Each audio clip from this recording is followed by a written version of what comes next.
set up your membership at thctrust.org. We appreciate your monthly subscription or even your yearly subscription, which gives you access to any templates that I've done on any of the ideas and concepts that I cover in any of the videos or some of the content, the emails, and all of that stuff. So we left off, and I was stating that we don't take the position that the CFO for the bank and the county recorders are our gatekeepers, but that they are our fiduciaries. So there's a rule in equity. I think you can find it under the equitable right of redemption that says once a mortgage, always a mortgage, which is not consistent with arguing about the legitimacy of the loan or the mortgage, but evidences your right, the mortgager's right, to redeem his property. Our only position is to exercise our equitable right to redeem our property, in the case of the promissory note, although it is impossible for us to lawfully pay the alleged debt. Instead of arguing about the legitimacy of the debt, we only accept the charges, then rely on the public policy as the bond of the national government to discharge the debt obligation. The policy that I'm referring to is outlined in the Memorandum of Law, and we generally say HJR 192. That's what people generally say.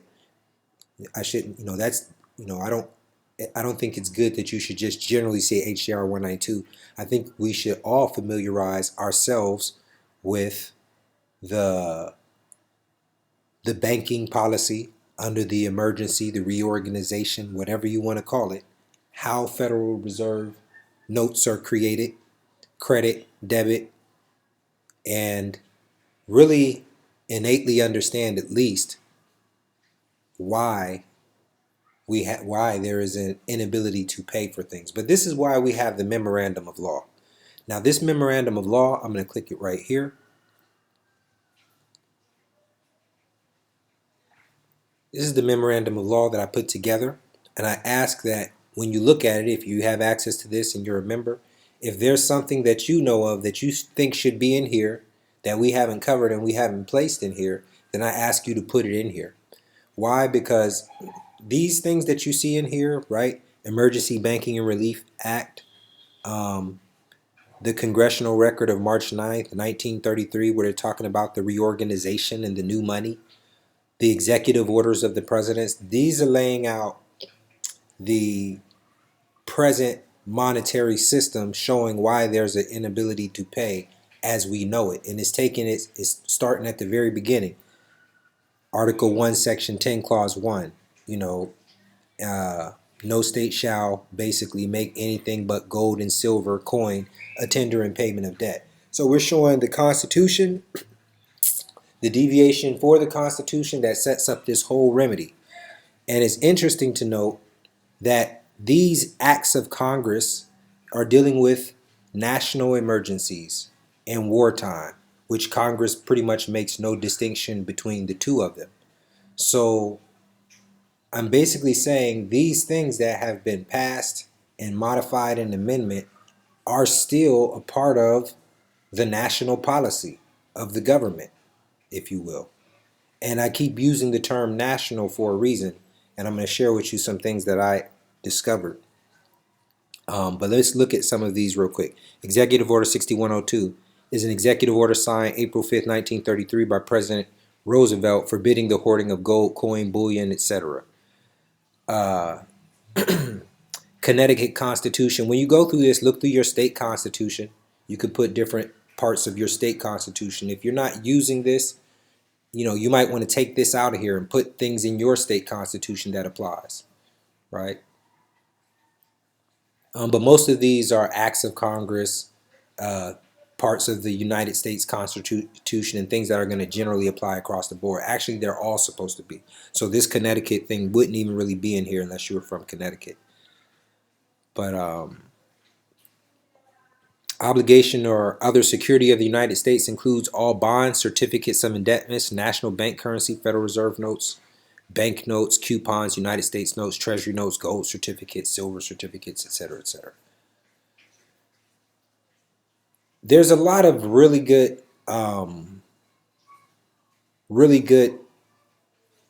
references here, and we try again. We don't put United States codes. United States codes are usually, not all the times, they're usually, let's say, they're usually references. If I can, I'm explaining in my own words. They're references of actual congressional acts. So we like to cite the congressional acts because it's more in line with being the supreme law that the officers of the national government have to follow under the supremacy clause in the Constitution. So wherever there's an opportunity, like for example, there's 12 USC 95A2, which is the discharge and full acquittance cause. But we actually cite the section under the Trading with the Enemy Act because that's more consistent with relying on our position in this whole thing, which is the protections afforded to us in the Constitution. It's the really only, the only contract that we have with them. But anyways, what I really wanted to point out is most of all of these laws and these executive orders and these policies, they deal with the national government as opposed to the local government, the state government, where they're doing the statutory thing saying that only the bank can sign this instrument. So we're dealing with them on the national government. So this memorandum of law is going to accompany our presentment, our fiduciary appointment. So again, instead of arguing about the legitimacy of the debt, we only accept the charges, right? We accept the charges, but in reality, we can't pay because we're not using money. When you alter what money is, you also alter what it means to be able to pay. So all that can really be done is an adjustment, a discharge, a transaction, right? But arguing about the legitimacy of the debt puts you in default every time.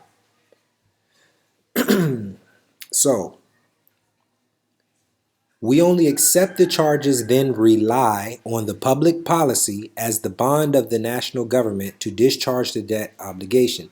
The policy that I'm referring to is outlined in the memorandum of law. Now let me click this memorandum of law one more time because it's something I have to read before we get out of here or off of this.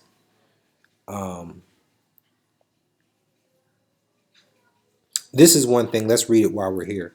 Section 3113A and Section 3113E2 of Public Law 97-258, September 13th, 1982.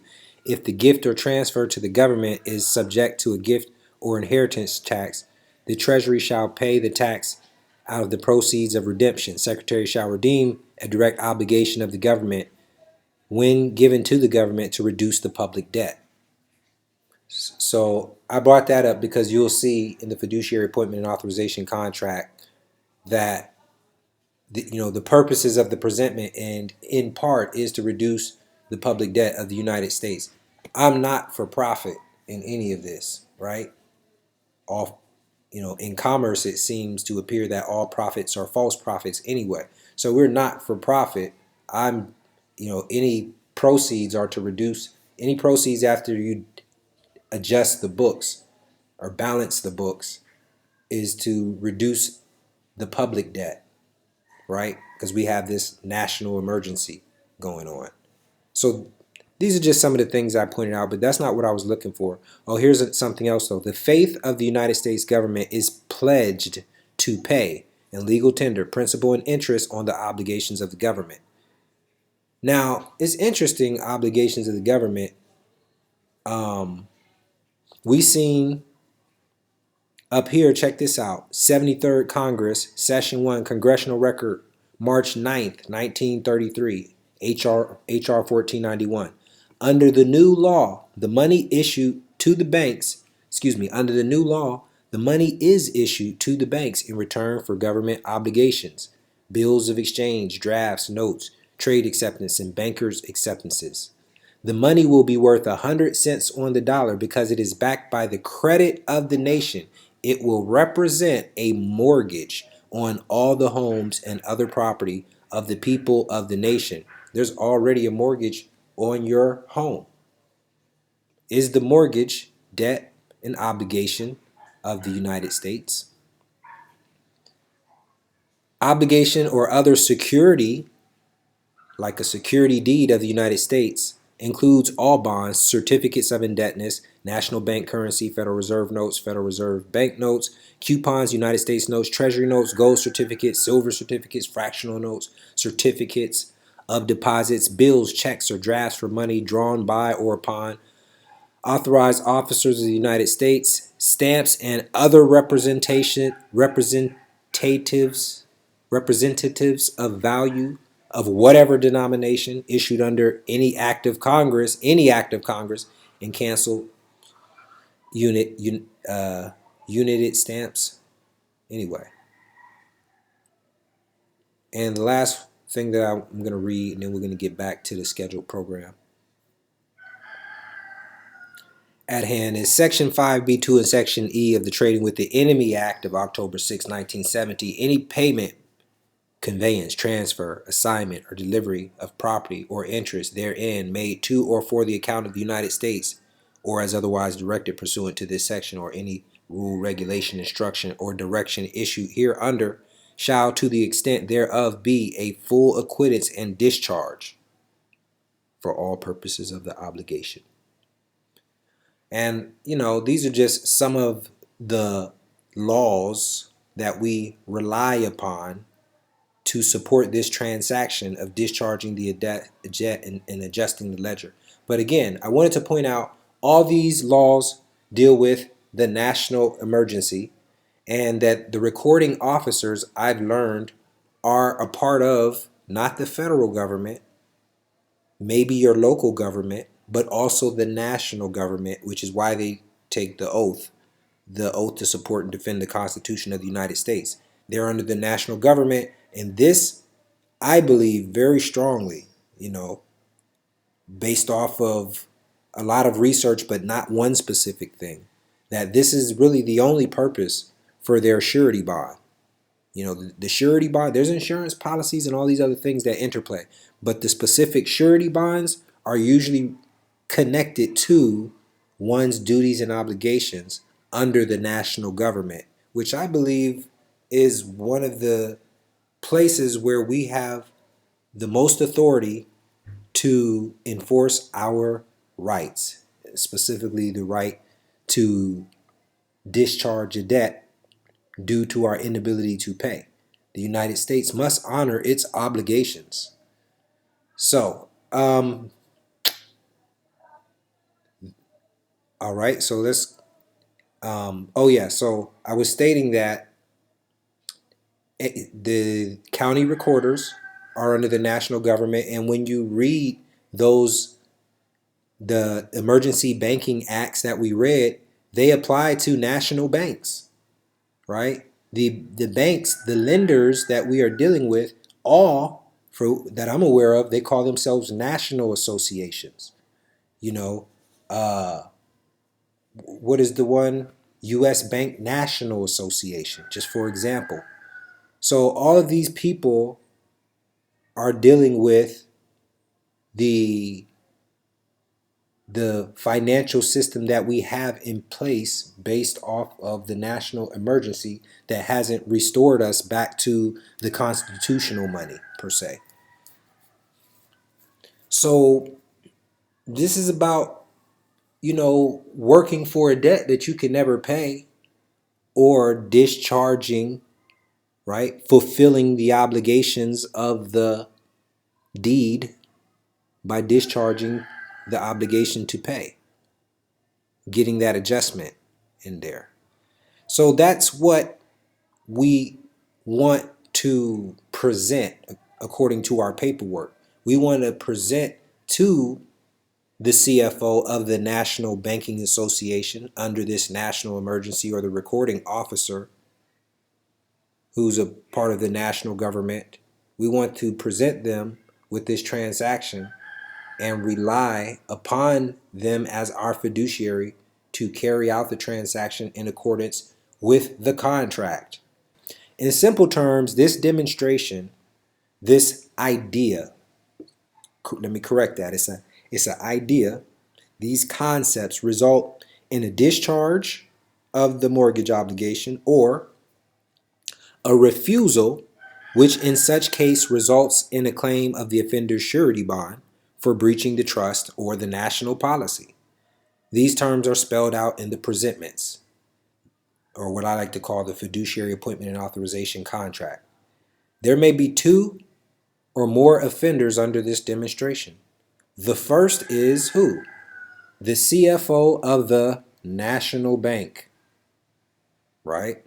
Under this national emergency, because he's obligated to perform. So he's the first person who's going to receive the presentment to discharge the mortgage instrument. And either he will go into honor or he will go into dishonor. And if he goes into dishonor, you must have evidence of that. There's no need to do a full-blown administrative procedure if you understand what a notary certificate of protest is. And if you happen to be in a state that says you can't do a notary protest unless you are a bank like California, well, one, you can argue that you are a bank. You're actually a financial institution. Not you, but the person, the estate trust that they set up is. But you also don't have to argue.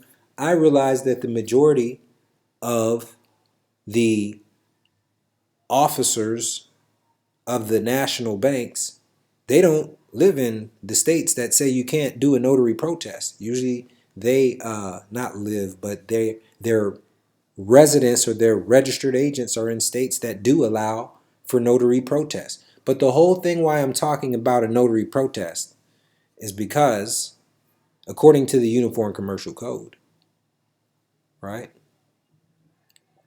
UCC 3-603B. If tender of a payment of an obligation to pay an instrument is made to a person entitled to enforce the instrument, who would be a person entitled to enforce the instrument in regards to the national banking emergencies? Would it be the CFO of a national bank? I think so. But if tender of payment of an obligation to pay an instrument is made to a person entitled to enforce the instrument and tender is refused, there is discharge to the extent of the amount of the tender.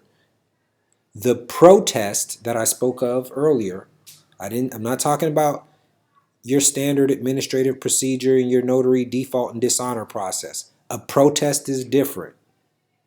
It's similar, but it's different. It's more precise and it's quicker.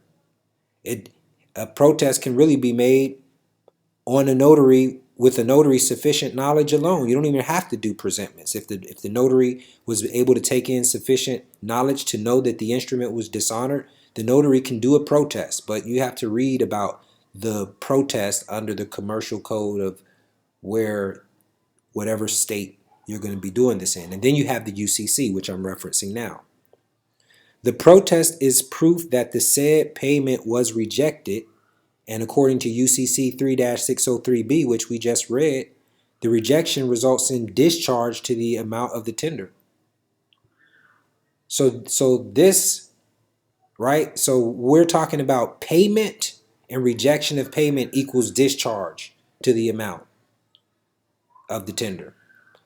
So this is something that happens with the banking officer. You give them the presentment to discharge it with your bill of exchange or your A4V and whatever other documents go in that presentment. And it results, now you have to do this through a notary, researcher protest. Here's an example of a protest. I always put these PDFs here so you can see what one looks like. You could use the verbiage, but also check locally what your state commercial code says. This is what a protest looks like.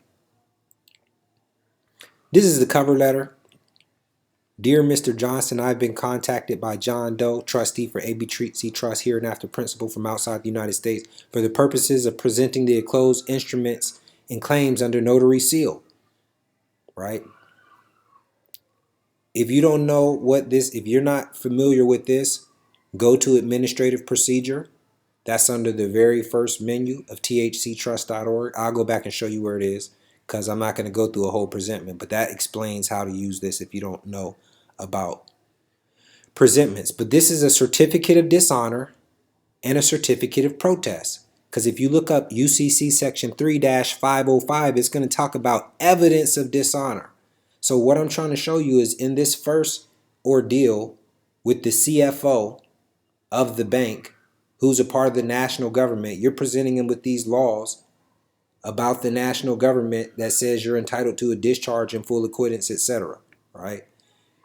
You're presenting him with the transaction, and as a result of his dishonor, if that's what occurs, you walk away with the notary certificate of protest, which is evidence of dishonor. This is a certificate, a piece of evidence that payment was dishonored, which is that's the equivalent of payment under the other code we looked at earlier, under the Uniform Commercial Code. So these things take on many different forms, notary certificates of dishonor. You can look at Scribd, you can Google notary certificates of dishonor, but always see what your local statute says about how these things are done.